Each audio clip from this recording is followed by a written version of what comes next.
To start working with the TRIOS 3 in the clinic, you must first connect it to the system. To connect the TRIOS 3 to a pod, make sure the USB-C cable is connected to the PC.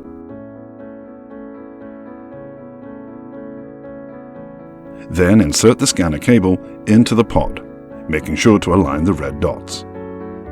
The light ring around the USB-C port on the pod will initially flash blue upon connection, and flash green until the scanner is ready, at which point it will be a constant green, meaning it is ready to be used.